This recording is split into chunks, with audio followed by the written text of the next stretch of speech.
그러면 자격 조건이라든가 아니면은 그 팀라이트에서 어떤 부분을 좀 도와주는 그런 프로그램이 준비되어 있는지도 좀 궁금하네요. 저는 이제 그 글 쓰는 과정을 도와주시는 분들을 글쓰기 인사이터 분들이라고 제가 이름을 지었어요. 네. 그러니까 스텝 분들이신 거죠. 네네네.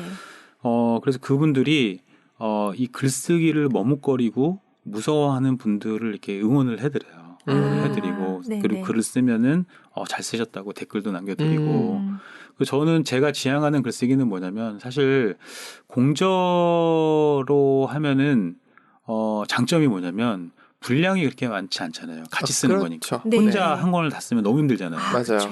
그러니까 저는 개인 출판으로 가는 어떤 징검다리라고 그렇게 정의를 해드려요. 네. 그리고 이 과정을 지나면 좋은 게 퇴고 과정도 스스로 저는 셀프 퇴고를 권장하거든요. 해주는 네. 게 아니고. 해주는 게 아니에요. 네. 왜냐면 저는 어. 글은 그러니까 나중에 뭐 출판사랑 계약하면 출판사가 다 해주긴 하는데 네. 저는 그것보다는 스스로 한번 자기 글을 봐야 된다고 생각을 해요. 많은 분들이 글을 쓰시고 나서 글쓰기가 너무 힘드니까 글을 쓰고 나서 던져놔요. 그냥 다 했다. 네네. 두 분도 본인의 글을 네. 10번 이상 읽으신 적 있어요? 없죠. 안 읽으시고요. 네. 저는 읽습니다. 10번까지는 안 가고 한 네. 5번 정도 보는 것 네. 같아요. 네. 네. 근데 이제 그 사람의 마음이 되게 변하는 것도 있지만 그 자기가 쓴 저도 이제 몇 년 전 글을 또 읽고 하거든요. 저는 글을. 그러면 그 안에는 그때 나가 있는 거예요. 그렇죠. 맞아요. 저 퇴고라는 거는 정말 1000번을 해도 완성이 안 되고요. 그 저는 글쓰기가 삶쓰기다라고 말씀드리잖아요. 퇴고도 결국에는 삶을 퇴고할 수 있는 거예요. 삶을 퇴고를 해야 돼요, 또.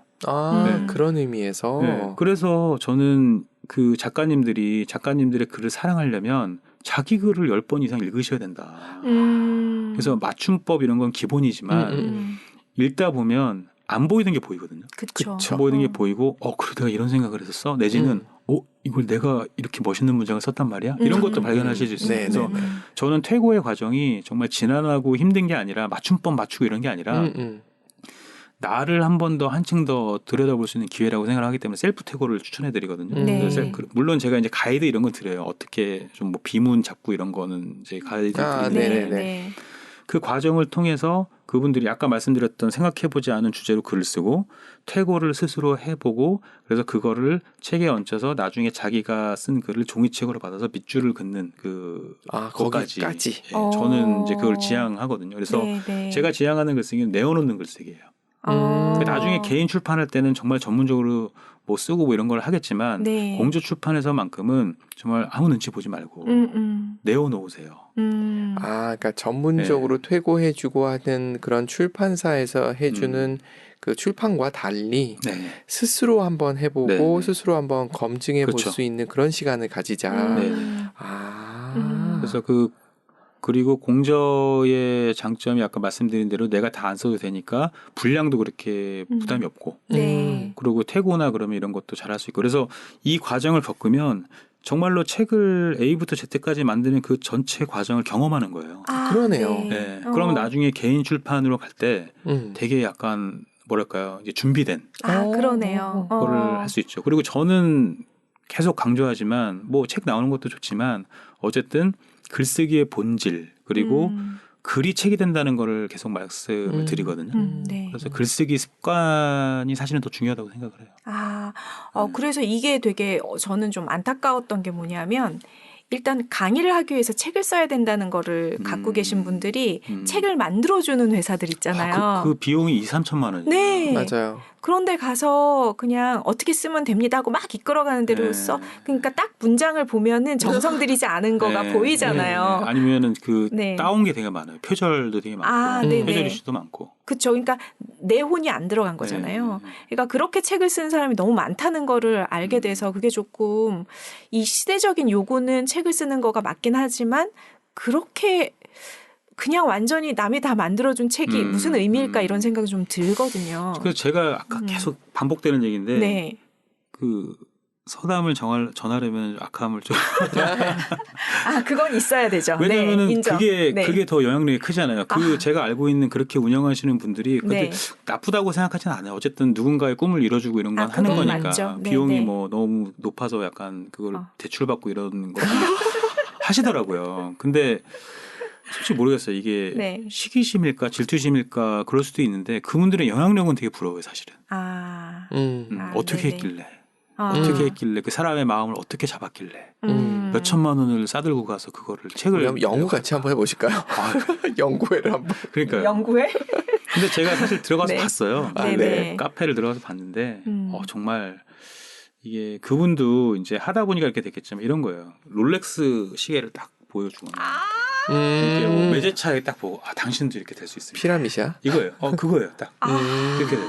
그래서 뭐 지부장을 교육시키고 해가지고 그 사람들한테도 이제 그 사람들도 전하는 메시지가 똑같아요. 책을 내고 브랜드를 만들면 나같이 될 수 있습니다. 이렇게.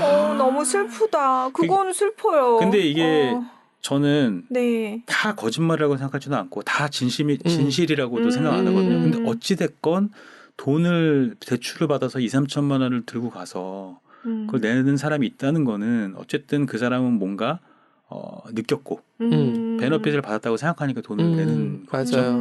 그런 거는 되게 부러워요. 어떻게 하면은 좋게 생각하면 가치를 만들어 준 거죠. 그렇죠. 그러니까 그만큼 돈을 지불을 한 거죠. 근데 그래서 정말 성공하신 분도 있어요. 원래는 준비되신 분이 그렇게 해서 성공하면 그러면 그분은 봐라. 되지 않냐? 내가 하라는 대로 하니까 되지 않냐? 이런 케이스가 계속 나오는 거예요. 숫자가 많으니까 네. 되는 사람이 그중에, 생기는 거고 그 사람이 롤모델처럼 앞에 다시 홍보 모델로 이렇게 피드백이 되고 네. 이해가 되네요. 그 시스템을 구축했다는 거는 제가 정말 본받아야 될 부분인 것 같아요. 어찌됐든 간에. 그러면 팀라이트에서 지금 책을 발간하는 쪽은 손을 드신 분들 팀라이트에서요? 지금 와디즈에서 와디즈에서 펀딩하고 하는 거는 펀딩에서 하겠다는 거는 도와주신 분들? 아니요. 신청자를 지금 받았나요? 신청자를 그렇죠. 받을 때 필터링이 좀 되나요? 아니면 그냥 필터링은 안 했어요. 왜냐하면 내어놓는 글쓰기를 지향하기 때문에 어느 분이라도 오시라. 근데 사실 그 와디즈 뭐 실명을 말씀드려도 되겠죠. 와디즈하고 텀블벅이 있잖아요. 네. 성격이 좀 다른데 와디즈는 약간 상품에 초점이 맞춰져 있어요. 사실은 뭐 선풍기라든가 맞습니다. 뭐 옷이라든가 뭐 네네네. 화장품 이게 많고 텀블벅은 약간 1인 출판 이런 게 좀 많이 활성화돼 있어요. 근데 저는 이제 와디즈에서 특별상을 받았기 때문에 여기서 했어야 되잖아요. 네. 처음에 기대를 안 했어요. 아니 여기서 내가 글쓰기로 펀딩을 하면 사람들이 올까? 이런 생각을 했는데 펀딩 성공률이 1148%가 나왔어요. 그리고 그거를 이렇게 거를 필요가 없는 게 아니 그런 사이트에서 인문학 글쓰기라는 이름을 걸고 했는데 그 돈을 내고 오신 분들이라면 이미 걸러진 거죠. 그렇죠. 글을 쓰고 싶은 의지가 있으신 분들인 거예요. 그래서 맞네. 그분들 이제 책이 나왔어요. 이미 책이 나왔고 나중에 찾아보시면 다 나오는 네이버에도 나오고 네. 서점에도 나오는데 벌써 지금 단톡방이 있거든요. 네. 어떤 분들은 라디오 출연 섭외를 받으셨고 그러니까 이런 기회들이 엄청 생기는 거예요. 그러니까 제가 너무 기쁜 거예요. 그러니까 저도 아까 서두에도 말씀드렸다시피 이분들한테 너무 감사한 게 제가 뭐 드린 것 같지만 제가 얻는 게 더 많은 거예요. 너무나 가슴이 벅차더라고요. 그렇죠. 그래서 요거는 제가 9월 달에 한 번 더 할 거거든요. 어쨌든 글로모인사이라는 포맷이랑 와디즈 펀딩이랑 그거를 합쳐서 이제 함께 쓰고 함께 내는 출판 프로젝트는 계속 할 거예요. 좋네요. 그러면 정말 배우면서 내 책이 나오는 것까지 그 과정을 안내받으면서 정말 그 손에 종이책을 쥐는 것까지 딱 되는 거니까. 제가 그분들을 사로잡았던 이제 순한 맛의 캐치프레이즈는 그거였어요. 그러니까 작가로서 쓰는 게 아닙니다. 쓰니까 작가입니다. 요거였거든요. 그래서 이걸 계속 강조드리고 있고 그분들 뭐 책이 나오고 이렇게 했지만 지금도 전 단톡방에서 계속 강조드리는 게 작가로서 쓰는 게 아닙니다. 같이 계속 쓰시죠. 같이 작가의 길을 걸으시죠. 그리고 공조 프로젝트 이거는 시작입니다. 끝이 아니라. 그래서 더 많은 기회를 얻으시고 또 개인 출판도 하시고 이렇게 됐으면 좋겠습니다라고 이제 응원을 해드리죠. 거기에 인사이트 나잇 같을 때 또 기회가 닿으면 연사로 쓰시기도 하고. 그럼요. 그렇게 할 수 있죠. 아니 그러면 지금 하시는 일이 지금 주재원 하시고 팀라이트 하시고 지금 두 번째 단계를 준비하시고 글 쓰시면서 단톡방에서 또 그 치열업도 네, 하시고 강의하시고 1인 메뉴 아빠 하시고 네. 남편 하시고. 아, 그럼요. 저는 이제 그거를 그렇게 표현하죠. 페르소나 네. 돌려쓰기라고. 그래서 제가 이제 오늘 이제 출판사 그 편집장님을 만났는데 사실은 그 원고를 이미 넘긴 원고가 있어요. 그래서 네. 이제 내년에 또 책이 한 권 나올 것 같은데 아. 그게 이제 해내는 힘이라는 오. 그 책이거든요. 네. 근데 거기에 그게 나와요. 그러니까 그 서두가 그 책을 쓰게 된 동기가 그거였어요. 아니 작가님은 뭐 헤르미온의 시계를 갖고 계신가요? 이거 물어보더라고요. 그래서 제가 그때 뭐 회사 다니고 그다음에 회사에서 지원해준 MBA 듣고 있었고 그다음에 뭐 작가하고 팀라이터하고 강의하고 뭐 계속 책 나오고 있고 이러니까 사람들이 되게 궁금해하더라고요. 네. 어떻게 시간 관리를 하세요? 궁금해요. 근데 그런 건 있는 거죠. 저는 제가 시간 관리 잘한다고 생각을 못 하고 있었어요. 원래 되는구나. 아니, 저도 되게 게으르거든요. 그러니까 네? 잠 되게 많아요. 잠 되게 많고 4시간 주무시는 거 많다고 얘기하시는 거 아니세요? 잠이 되게 많고 네. 어떤 때는 정말 뭐 사람이 그렇잖아요. 아무것도 하기 싫을 때가 있잖아요. 그럼요. 그럼요. 근데 그걸로 하면 또 막 스스로 막 자책하고 막 뭐 글이라도 하나 더 썼어야 돼. 뭐 이런 그런 어떤 그 부침에서 저는 그렇게 살면서 저를 자책하고 있는데 그렇게 말씀해 주시니까 아 내가 뭔가 이렇게 그래도 뭔가 이렇게 하고 있는가 보다 네. 라는 생각이 들어서 엄청 하고 계시죠. 네, 그래서 그거를 이제 생각을 해본 거예요. 내가 네. 그래 그러면 내가 어떻게 이렇게 게으른 내가 이걸 어떻게 여러 가지를 하고 있는 거지? 라고 생각을 하면서 이제 그걸 곱씹으면서 이제 쓴 어떤 그 시간 관리법 이런 게 이제 해내는 힘이거든요. 근데 저는 이제 시간 관리라는 말보다는 거기도 강조했지만 시간 관리도 중요하지만 마음 관리도 중요해요. 그게 더 중요하죠. 그런 거 있잖아요. 그러니까 그 우리가 저가 그 가끔 이제 추석 연휴하고 이러면 한 10일 정도 이제 그 연휴가 있을 때가 있잖아요. 네. 그때는 글을 한두 개밖에 못 써요. 맞네. 근데 정말 일상에 치여가지고 맨날 출근하고 그 막 그 힘겨운 녹초의 몸을 이끌고 집에 왔을 때 글을 하나하나 이렇게 더 쓰고 이러거든요. 결국은 마음 관리의 문제인 것 같아요. 그러니까 물리적인 시간이 있다고 해서 내가 하고 싶은 거나 해야 되는 일을 하는 게 아니잖아요. 결국은 내 마음이 맞아요. 아무리 시간이 물리적인 시간이 없어도 하고 싶다면 찾아서 하잖아요. 네. 그래서 시간 관리와 마음 관리가 참 중요하다. 그래서 그런 내용을 좀 담아놓은 책이에요. 와, 이게 와닿기도 하면서 좀 그런 게 아니 저는 저희도 진짜 게으르거든요. 그래서 아닌 것 같아요. 우린 너무 게으르다 이러면 다른 사람들이 에이 맞아요. 막 이렇게 맞아요. 얘기하거든요. 근데 작가님이 게으르다고 하시니까 진짜 남들이 나를 어떻게 봤는지 알 것 같네. 에이 뭐가 게을러 막 이러면서. 그러니까요. 네.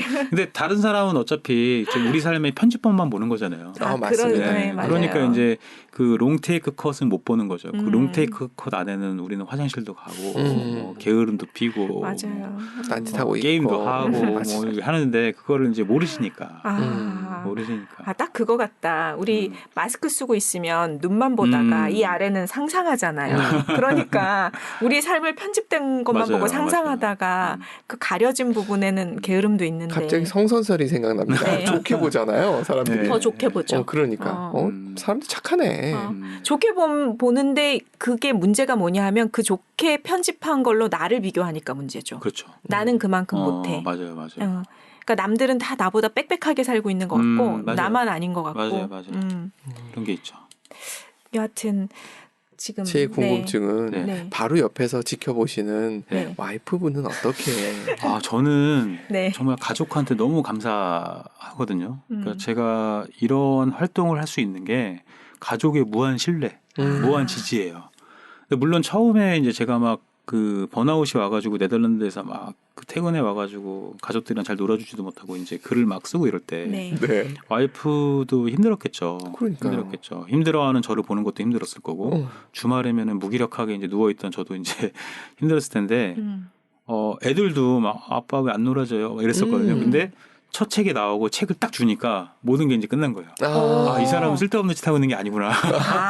그러니까 증거물이 있으니까 이제 어떤 그 용서가 되고 무한 신뢰가 이제 되고 제가 뭐 한다고 하면 막 지지해 주죠. 그 과정이 제일 힘들 것 같아요. 그렇죠. 그게 쉽지 않은 거라. 네. 네, 지지받고 싶으세요? 아니요, 아시잖아요, 제 스타일. 서로 잘 지지해주고 계신 것 같아요. 네, 지금 네. 굉장히 글을 열심히 쓰고 있어요. 그래서 아니 굉장히 열심히 아닌데 이것도 편집된 것 같아요. 이것도 편집. 네. 이렇게 표현할게요. 네. 그 더덕님이 굉장히 열정이 있는 사람인데 여러 가지 이유로 그거를 묻어놓고 사셨다는 걸 저는 알고 있는 거죠. 네. 그 열정이 언제 튀어나오나라고 했었는데 네. 이게 이제 스테르제 작가님의 영향력의 결과물 중에 하나입니다. 너무 감사하죠. 갑자기 처음엔 블로그로 시작을 주로 했었는데 네, 그걸 계속 해나가는 모습을 보면서 되게 신기하게 쳐다보게 되는 거예요. 그러면서 본인이 거기서 나름 이제 이웃 추가도 되고 조회수도 늘고 그리고 애드포스 달면서 조금씩 돈 들어오고 하는 그런 작은 것들이 뭔가 취업이 되는 게 옆에서 보이는 거예요. 그러니까 제가 못 해주는 거잖아요. 해줄 수가 없잖아요. 맞아요. 그 뭐 가끔 제 폰을 갖고 와서 뭘 하는 것 같긴 한데. 근데 이게 되게 신기한 게 뭐냐면은 네.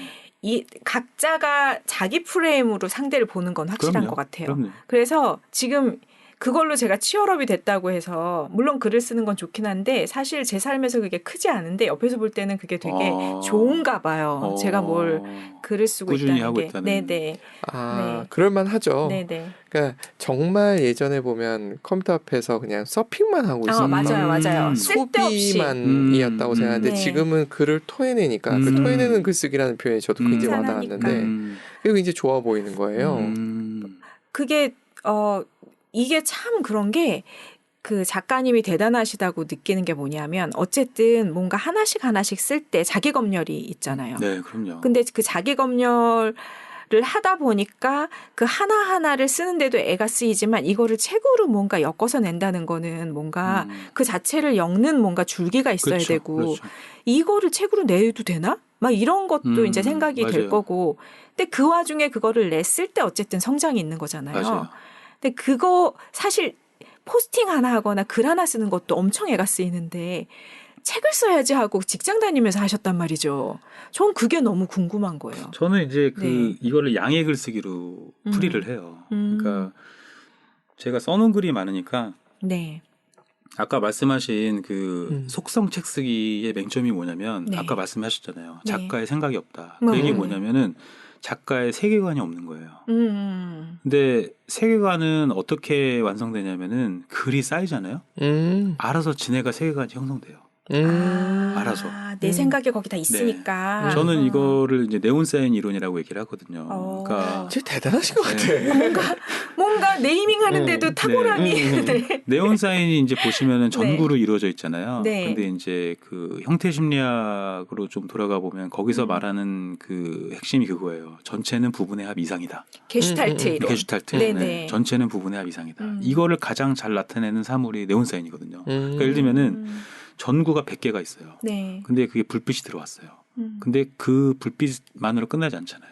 예를 들어서 그 네온사인이 화살표를 왼쪽으로 가리키면 우리는 왼쪽으로 가잖아요. 그거 정말 대단한 거거든요. 전구가 반짝였을 뿐인데 우리는 움직이는 거잖아요. 그러니까 이게 전체는 부분의 합 이상이다라는 걸 증명해내는 거죠. 의미를 만들어낸 거잖아요. 네네. 그냥 물체가. 그런 것처럼 저희 글을 전구 하나라고 생각해 보면 네. 글 하나 두 개 써서는 네온사인이 성립이 안 돼요. 1000개, 10,000개 이렇게 되면은 이게 불빛이 들어오고 네. 이게 의미가 생기겠죠. 네. 그러면은 나한테 어떻게 어느 쪽으로 가라는 삶의 방향을 가르쳐 줄 뿐더러 네온사인의 속성은 누구한테 알리는 거잖아요. 간판인 거잖아요. 네. 그걸 보고 저한테 편집자분들이 연락을 주시는 거예요. 그렇게 네. 들어왔는데 네네. 전구가 전구가 한두 개만 있으면 이게 뭐야 하고 나가겠죠. 네네. 근데 그게 아니라 딱 제 브런치 왔는데 글이 엄청 쌓여 있는 거예요. 이 사람 뭐지? 이렇게 되는 거고 이 사람 이런 생각을 하는구나. 네. 그래서 실제로 오늘 만났던 편집장님도 예전에 견디는 힘을 의뢰를 해주신 편집장님이셨거든요. 그분이 저한테 오셔가지고 의뢰를 하신 거였어요. 원고를. 네. 견디는 힘에 대한 어떤 그런 버티기 이런 거에 대한 책을 쓰고 싶은데 작가님이 적합하다고 생각해서 연락을 드렸습니다. 근데 연락을 주신 이유는 제 브런치를 보니까 네. 제가 써 나가고 있는 컨텐츠, 제 세계관이 그거거든요. 그러니까 잘 버티고 지혜롭게 버티고 견디고 그러니까 그걸 봐주시고 연락을 준 거니까 제 네. 세계관을 보시고 연락을 주신 거죠. 아, 그렇죠. 그러니까 책을 내는 게 중요한 게 아니라 글을 모아서 그러니까 세계관을 만드는 게 중요한 것 같아요. 나만의 철학. 나만의 세계관. 철학을 어떻게 보면 발견하는 거네. 내 속에 걸 맞아요. 계속. 저도 몰랐어요. 내가 그랬어요. 제가 견디는 네. 거에 대해서 많이 썼어요. 막 이런 네. 걸 이럴 정도로. 근데 그 양의 글쓰기를 해서 모아놓으면은 그게 막 알아서 잘 이게 분류가 되고 네. 자연 선택설에 따라서 도태될 건 도태되고 아. 올라올 건 올라오고 아. 그게 너무 신기하더라고요. 아. 네. 살아 움직여요. 그러니까요. 살아 움직여요.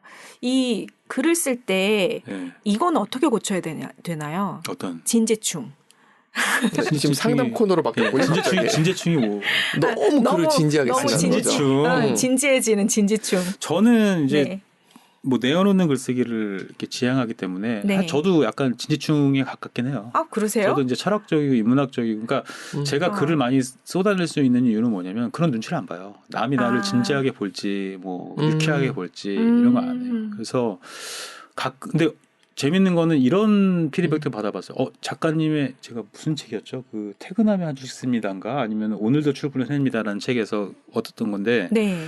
저는 사실 되게 진지하게 쓰거든요. 근데 어떤 댓글이 이런 거, 작가님의 그 위트와 유머 코드가 저랑 같아서 재미있게 잘 읽었습니다. 저는 이게 농담을 쓴 적은 없거든요. 그러니까 네. 이거는 저는 이제 진지하게 쓰는 거에 대해서는 사실 더 좋다고 생각해요. 왜냐하면 진지하다는 거는 그만큼 깊이 갔다는 얘기고 생각을 더 했다는 얘기잖아요. 근데 제가 좋아하는 말 중에 그게 있거든요. 작가는 독자의 해석을 뛰어넘을 수 없어요. 네. 내가 아무리 A라는 말을 써도 독자가 B라고 받아들이면 그건 B죠. 그거예요. 근데 예전에 그 B라는 사람이 댓글을 남겼을 때 저는 그게 아니고 A예요라는 그 얘기를 하려고 엄청 네. 뭐 댓글로 싸우기도 하고 이런 적도 있었는데 지금은 그냥 그러시구나 그럴 수도 있겠구나라고 넘어가요. 어쩔 수 없는 거예요. 그런 것처럼 내가 진지하게 쓴다고 하더라도 그 진심을 받아들여주시는 분들은 얼마든지 거기서 의미를 얻어갈 수 있거든요. 네. 근데 아까 그 말씀하실 때 그거에서 조금 어떤 느낌이 들었냐면 순한 맛이 있고 선한 맛이 있고 좀 매운맛, 악한 맛이 있다 그러면 그 무언가 내 장을 펼치기 위해서는 약간 악하고 매운맛을 좀 갖고 올 필요는 있다라고 말씀을 하셨는데 그게 어떻게 보면 독자들이 좋아하는 글을 쓰는 거? 그렇죠. 그것도 조금 필요한 거는 같거든요. 근데 이런 네. 게 있어요. 그 매운맛을 맛보려면은 알려면 네. 순한 맛을 먼저 겪어야 돼요. 그러니까 순한 맛을 겪어보지도 않고 매운맛으로 가면은 의미가 없잖아요. 순한 맛을 이렇게 맛을 볼 줄 알아야 네. 여기에 뭐를 얹으면은 이 맛이 나는구나. 이걸 알 수 있는 거죠. 처음부터 매운맛을 먹으면 그냥 이게 자극적으로만 변하는 거고. 여기를 마비시키는 거죠. 네. 그냥 혀마비죠. 그래서 처음에 제가 내어놓는 글쓰기를 이렇게 말씀드리는 이유는 뭐냐면 아까도 말씀드렸다시피 세계관을 봐야 돼요. 이 글이 모여서 세계관을 형성할 때까지. 그래서 그게 순한 맛인지 매운 맛인지 이거를 판별을 하신 다음에 네. 그럼 이 맛을 어떤 조미료를 써서 어떻게 바꿀 것이냐는 그 다음 스텝인 거죠. 일단 양으로 나를 다 내어놓아 보고 그 다음에 네네. 그래서 그 순한 맛을 먼저 지향하시는 게 순한 맛이라기보다는 그저 내 맛 그대로. 내 맛 그대로. 내가 낼 수 있는 맛 그대로를 이렇게 놓고 그 다음에는 이제 조미료를 써가면서 변형을 시키는 거지. 이거를 처음부터 조미료 맛을 내려고 하는 것보다는 네. 자기 맛을 먼저 찾아가는 게 중요한 거예요. 네. 그럼 지금 일단은 쓰던 나의 모습 그대로 그럼요. 많이 써봐라. 그럼요. 네네. 좀 약간 위로가 되네요. 너무 진지충인가? 이러면서 근데 늘. 그 진지충이라고 생각하시는 이유가 뭔지 궁금해요. 그러니까 누가 그렇게 피드백을 주신 건지 아니면 스스로 생각하시는 건지. 스스로일걸요? 그것도 있는데 그 댓글에 뭐 더덕님은 깊이가 있는 글을 쓰셔가지고 제가 무슨 뜻인지 모르겠지만 가끔 이렇게 얘기를 쓰시는 분들이 있어가지고 그게 저를 높여준다기보다는 약간 네 글은 약간 좀 그렇게 느껴지는 거예요. 좀 쉽지 뭐라 그럴까? 하여튼 좀 그런 느낌을 좀 받아서. 그럴 수 있죠. 네네. 그래서 이게 저는 그런 글이 좋긴 한데 좀 생각 많이 하는 글은 좋긴 한데 그게 또 제가 잘 표현은 아직 못하는 수준이니까 그래서 너무 이게 쉽지 않으면서 나도 잘 정리가 안 된 글들을 내가 쓰고 있나 뭐 이런 생각을 좀 해본 거죠. 저는 이제 뭐 삶의 역설이 있는 것 같아요. 아까도 네네. 말씀드렸지만 이렇게 정리된 글을 쓰려면, 네. 그러니까 방을 깨끗하게 청소하려면 네. 우선 어질러야 되잖아요. 그렇죠. 어질러지죠. 네. 그러니까 어질러진 방을 청소하면서 얻는 그 개운함과 네. 어떤 그런 다음에 또 청소할 수 있는 어떤 경험, 역량 이런 게 이렇게 쌓이는 거잖아요. 그 글도 마찬가지예요. 글도 일단 어지럽게 뭐 삼천포로 빠지든 강으로 가든 산으로 가든 일단 쓴 다음에 그거를 퇴고하는 과정에서 네. 방청소를 해가면서 그걸 느끼는 거죠. 아, 이 물건은 여기 네. 있을 때 제일 좋구나. 이런 것처럼 이 문장이나 흐름이나 이런 것도 그 써가면서 어질러 놔 봐야 아, 이거는 좀 문장은 내가 이걸 중언부언하고 있구나. 요거는 내가 너무 독자 입장에서 봤을 때는 어렵게 썼구나. 이런 거를 느끼면은 이제 그거를 바꿀 수 있는 역량이 생기는 거죠. 그게 태고 역량인 것 같아요. 아, 지금 1년이 지나고 지금 제가 거슬러 봤어요. 그랬더니 그때는 제가 작가님 만났을 때는 블로그 초급반.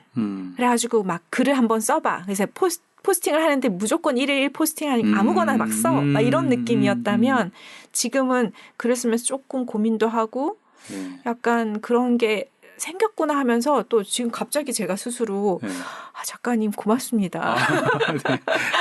그런 생각이 드네요. 뭔가 촉발이 됐으니까요. 좀 진지한 글쓰기가. 네, 저는 그런 게 궁금해지네요. 지금 작가님이 쭉 이렇게 컨설팅을 해주신단 말이에요. 이게 어디서 나온 걸까가 궁금해지는 거죠. 쓰시면서 혼자 이렇게 독백을 하신 건지 아니면 다른 분들하고의 커뮤니케이션 아니면 다른 책 뭐였을까? 그게 복합적으로 돼 있어요. 그게 뭐냐면 첫 번째는 제 경험인 거죠. 왜냐하면 저는 글쓰기를 배워본 적도 없고 글을 써본 적도 없고 그렇기 때문에 글쓰기의 어려움을 느끼시는 분들의 마음을 너무나 잘 아는 거죠. 그러니까 제 글쓰기 강의의 강점도 그거예요. 원래 글 썼던 사람이 이렇게 써봐 잘 될 거야. 아, 왜 못 써? 나 그게 어려워? 이럴 수 있잖아요. 그렇죠. 근데 저는 정말로 글쓰기란 일기도 안 써왔고 그래서 그 막막함을 너무 잘 알다 보니까 그래서 제 자신을 돌아보면서 근데 내가 어떻게 이 글을 계속 쓰고 책을 내고 있는 거지? 그거를 이제 복기해 보니까 그게 이제 강의가 된 거예요. 그래서 이제 VOD 강의도 하고 뭐 글쓰기 강의도 하고 책도 글쓰기에 관련된 책을 2권 냈거든요. 하나는 나를 관통하는 글쓰기를 냈고 네네. 하나는 퇴근하면 한 줄씩 씁니다를 내놨는데 결국은 제 자신을 돌아보면서 야, 나도 신기하네. 내가 어떻게 이거를 쓰고 책을 내고 있는 거지? 라는 걸 정리해서 쓴 거고요. 두 번째는 강의를 하고 질문을 많이 받다 보니까 그 가장 자기가 많이 배울 때가 언제냐면 다른 사람을 가르칠 때잖아요. 맞아요. 그때 습득된 것들이 너무 데이터베이스가 좀 많이 쌓여 있는 거예요. 그러니까 이제 바로바로 이제 솔루션이 좀 들릴 수 있는 그런 게 된 거죠. 그러네요. 이 약간 결을 약간 바꿔서 근데 그게 제가 느끼긴 어떠냐면 생각하는 연습을 굉장히 많이 하셨다라는 생각이 들어요. 근데 그게 어떻게 해서 이루어지셨는지도 좀 궁금은 해서요. 결론은 글쓰기인 것 같아요. 그러니까 이게 제가 이제 글쓰기 강의할 때도 그 말씀드리는 게 뭐냐면은 내가 글을 썼는데 이 생각의 깊이가 고만고만하면 읽는 사람이 그거를 읽을까요? 아니면 돈을 주고 살까요? 안 사죠. 안 사죠. 아니 그냥 뭐 내가 봐도 내가 쓸 수 있는 글들을 정도인데 그럼 가치가 없잖아요. 책으로 나오기도 힘들고 그런 거는. 그래서 저는 강조하는 게 사색의 글쓰기를, 그러니까 사색을 하시라고. 그러니까 인문학 글쓰기예요, 이게 어떻게 보면. 그러니까 결국은 인문학 글쓰기인데 인문학은 제가 이제 강조드리는 게 인문학은 사람들이 많이 이제 지식으로 많이 하잖아요. 저 철학자가 무슨 말을 했고 몇 년대 태어나서 몇 년대 죽었고 이 사람들의 사상은 뭐 합리주의고 막 이게 중요한 게 아니거든요, 사실은. 그러니까 인문학은 어느샌가 변질이 돼서 교양과 지식이 됐어요. 너 이 음악 몰라? 이 음악 이거 무슨 인문학적 소양이 있어? 저는 그렇게 생각하지 않아요. 왜냐하면 인문학의 본질은 인문학이라는 뜻 자체가 사람을 탐구하는 학문이거든요. 사람이잖아요.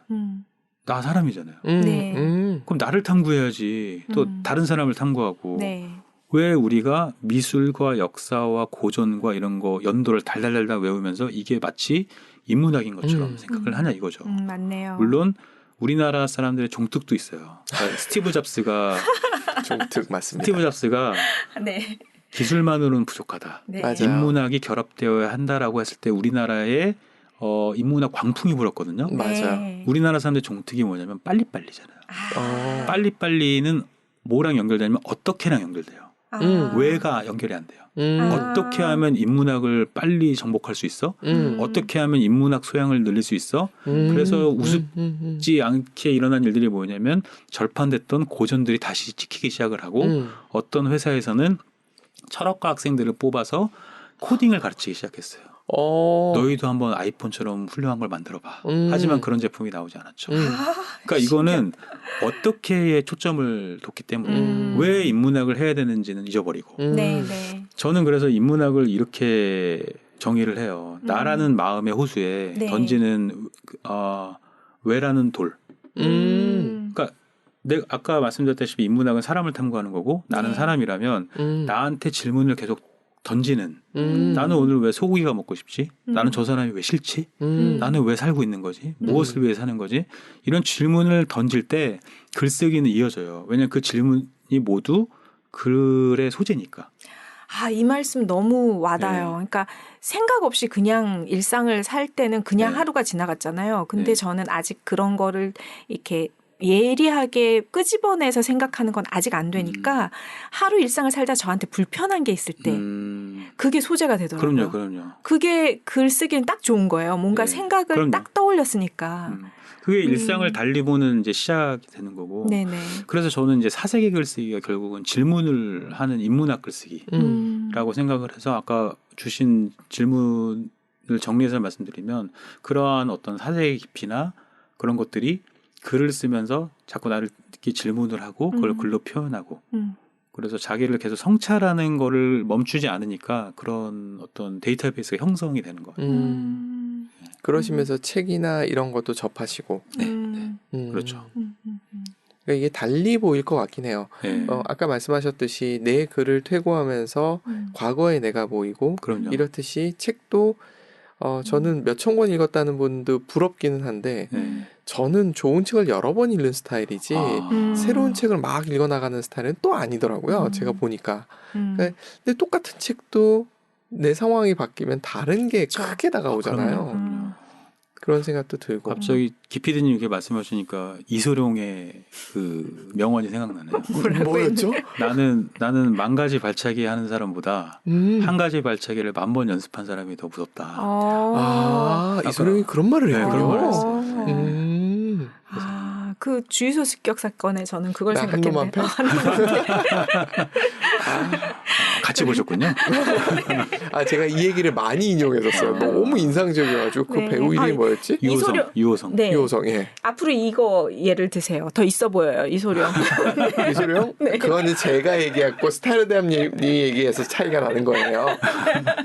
근데 그 생각도 드네요. 네. 이게 사람들이 누구한테서 악플을 받았을 때 굉장히 힘들어할 네, 수밖에 맞아요. 없는 거 정상이라고 저는 생각을 해요. 맞아요. 근데 그때 사실은 질문을 하나 받았다라고 생각하려는 노력. 그럼요.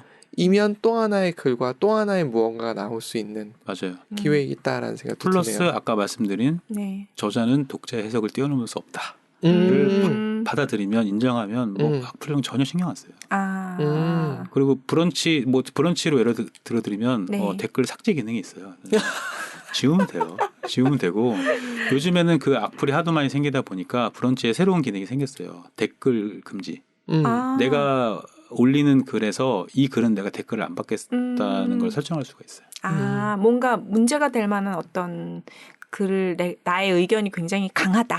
이러면 그것만 댓글 금지를 해서 올리면 되겠네요. 발행을 할 때. 제 글은 사막이어서 횡단하다가 다 돌아가셨나 봐요. 댓글이 없어요. 댓글도 없고 좋아요도 없잖아요. 맞아요. 둘 다 없어요. 그건 좀 소통을 깔끔하죠. 하셔야 되지 않을까. 키피디님은 악플 받아도 아무렇지도 않으시죠? 아니에요. 저도 그 생각을 해요. 이 사람이 악플을 왜 달았을까? 왜 저런 얘기를 했을까? 그런데 제일 안타까운 악플이 뭐냐면 틀에 박힌 복부 탄 것 같은 악플은 좀 그래요. 그런 게 달려요? 그러니까 어떤 느낌이냐면 제가 이제 예를 들어 시오나 나미의 로마인 이야기 읽고 정리를 좀 해놨어요. 그 내용 정리도 할 겸해 쭉 정리를 해놨는데 시오나 나미가 이러이러한 작가잖아요. 그런 댓글을 왜 다는지 모르겠는 거죠. 뭐라고 시오다나미가 약간 궁극주의고 극우라는 거는 저도 모르는 바는 아닌데 그게 문제가 아니고 나는 그 사람 그래서 이걸 취한 것뿐인데 그걸 그런 식의 댓글을 보면서 이 댓글은 왜 달지? 하고서 제가 물어봤죠. 왜 그런 다신 식의 거냐고. 그러니까 궁금한 거야. 아니, 그러니까 하시고자 하는 말의 의도를 잘 모르겠다. 네네. 뒤에 댓글은 없더라고요. 네네. 근데 저는 그런 댓글들은 조금, 그러니까 제가 뭔가 생각할 수 있는 댓글도 아니고 그 질문에 대해서 제가 뭔가 곱씹어 볼 댓글도 아니고 이건 뭐지? 이런 경우는 좀 그분이 있었어요. 그냥 시오노 나나미가 싫으신 거죠, 뭐. 그렇죠. 그거를 혼자 싫어하고서 싫으면 싫은 거를 쓰시면 되지. 굳이 이런 생각을 할 때가 네, 종종 있죠. 이해할 수 없는 사람들이 많이 있죠. 그렇죠. 그렇죠. 근데 그 악플을 보고 받아들이는 반응이 왜 이런 걸 했지? 이런 반응이잖아요. 근데 이 가슴형 F형들은 일단 아프거든요. 아프다. 저도 F인데. 저도 안 아픈 건 아니에요. 근데 좀 순서가 다른 거죠. 순서가 일단 아프고 가슴이 쓰린 다음에 이거 왜 썼을까인데 이거 왜 했었지? 굉장히 편하실 것 같아요. 아프다니까요. 저는 요즘에 그래가지고 악플이 많이 달리진 않아요, 사실은. 그러니까 네. 브런치가 또 악플이 많이 달리는 것도 아니고 네. 맞아요. 거의 없는데 한번 그러니까 악플이라기보다는 뭔가 이렇게 그 말씀하신 대로 뭔가 이렇게 맥락이 안 맞는 그런 일이 썼길래 저는 그냥 지우거나 네. 아니면 답글을 그냥 다는데 좋은 말씀 감사합니다 그냥 넘어가요. 사실 거기에 대해서 네. 뭐 얘기한다고 달라지는 건 그렇죠, 없는데 근데 궁금은 하더라고요. 그리고 사실은 댓글이 있는 게 좋다고 저는 생각을 해요. 그래서 강연보다는 이렇게 저희가 지금 사실은 이렇게 팟빵을 하면서도 생각했던 게 주고받는 게 더 좋더라고요. 네. 왜냐하면 그러면서 생각을 맞아요. 이 열리잖아요. 네. 그게 훨씬 좋다라고 저는 생각하는 쪽이라서. 네. 그러게요. 맞습니다. 네. 저희가 정말 오늘 다 훑었네요. 지금 보니까. 댓글까지 훑었기 때문에. 두 분의 그 글쓰기의 방향이나 네. 앞으로의 어떤 행보는 어떻게 되시나요? 와, 이거 상당히 감사한 질문이네요. 네. 기프디님부터 들어보겠습니다. 저는 그냥 생각나는 걸 쓰자는 거죠. 그러니까 지금 말씀하셨던 것 중에 되게 와닿았던 게 일상 속에서 질문이 생기기도 하고 이런 것들이 있잖아요. 그런 게 생겼을 때 그냥 툭툭 쓰자는 게 원래 생각이었고 그렇게 써나가다가 지금 사실은 이것도 핑계인데 다른 쪽에 글 쓸 일이 너무 많이 생기다 보니까 이걸 지금 제가 못 쓰고 스톱된 상태예요. 그래서 브런치에서 계속 메시지가 오더라고요. 며칠 동안 안 올리셨습니다. 이런 거 계속 오죠. 예쁘게 표현하더라고요. 네. 작가님의 글을 만나지 못해 뭐 어쩌고 이렇게 오더라고요. 네네. 알겠는데 지금 내가 바빠. 말씀하셨듯이 어느 정도 네. 퇴고도 해야 되고 하다 보면 하나를 쓰는데 그렇게 쉽게 써지진 않으니까 저희가 아직 그게 것 같아요. 습관이 안 돼서 그런 것 같아요. 네. 그냥 무조건 쓰는 게. 저 같은 경우에는 제가 추구하는 게 이게 너무 뜬금없는데 영성인데요. 네. 네. 영적인 거를 찾아서 계속 탐구하고 싶어요, 저는. 네. 그게 좋아요. 재밌고. 네. 근데 그 전 단계가 사람의 심리인 거라서 그냥, 일단은 제 마음을 치유하는데 오랜 시간이 걸렸고, 다른 사람이 그런 마음이 있을 때 그게 보이고, 그래서 그런 것들을 좀 발견하고 함께 생각할 수 있는 길들? 그런 걸 써보고 싶다. 네, 그런 생각입니다. 저는 좀 드리고 싶은 말씀이 이제 네. 강박적인 글쓰기의 장점과 단점이 있어요. 네. 아까 말씀하신 대로 하루에 하나 뭐 네. 쓰거나 이런 것들. 네. 장단점이 있는데 만약 어쨌든 그게 장점이 될 때는 꾸준한 글쓰기로 이어지지만 네. 단점이 될 때는 자기를 괴롭히는 수단이 되거든요. 맞아요. 그래서 저는 단점으로 그게 작용한다고 한다면 굳이 그렇게 하실 필요 없다고 생각을 해요. 강박적으로 쓰실 필요 없다고 생각을 해요. 네. 말 그대로 내어놔야 되는 거지. 이걸 짓눌러가지고 나오면 으깨져서 나오고 맞네요. 제대로 안 나오잖아요. 그래서 네네. 그거를 저는 이 점선면의 글쓰기라고 얘기를 하는데 결국은 그 얘기 많이 들어보셨잖아요. 그러니까 점을 찍은 다음에 그거를 선으로 이으면 의미가 생기거든요. 네. 내가 뭐 일주일에 하나를 쓰든 한 달에 하나를 쓰든 결국 그것들을 이어보면은 그게 선이 되고 면이 되고 그러니까 면은 어떻게 보면 세계관을 얘기하는 거거든요. 그래서 멈추지만 않으시면 될 것 같고요. 그렇다 네. 그걸 강박적으로 뭐 하루에 하나를 써야 된다거나 나는 지금 너무 멈춰가지고 뭐 자책감을 가진다거나 이러실 필요는 없는 것 같아요. 네. 와, 또 이렇게 네. 끝까지 따뜻하게. 네. 아 그리고 제가 알았어요. 네. 지금 중간에 네. 말씀하시는 톤을 들으면서 김용화 작가가 말할 때 톤이 비슷한 톤들이 그래요? 있으셔요. 목소리가 그러시네요. 네, 그게 네네. 있어서 중간중간 제가 잠깐 오버랩이 자꾸 만돼서 눈 감고 들으면 아우, 저의 영광이에요. 앞으로 필적할 작가가 되실 테니까요. 아. 네. 네, 저희 또 이렇게 한국 들어오셔서 며칠 안 되는 기간 동안 네네. 일하시고 정신 없으시잖아요. 그 와중에도 이렇게 시간을 내주셔서 정말 저희가 너무 영광이고 네, 감사드립니다. 불러주셔서 감사합니다. 네. 아닙니다. 저희가 너무 감사드리고 팀라이트 더 크게 번성하시고 네. 그리고 저희도 옆에서 같이 뭔가 네. 재밌는 거 해볼 수 있었으면 참 좋겠습니다. 같이 성장해서 네. 같이 계속 좋은 강한 영향력을 같이 나눴으면 좋겠어요. 좋습니다. 네. 네. 저희도 네. 좋습니다. 네. 네. 오늘도 너무너무 감사드립니다. 수고하셨습니다. 감사합니다. 네, 수고하셨습니다. 네. 감사합니다.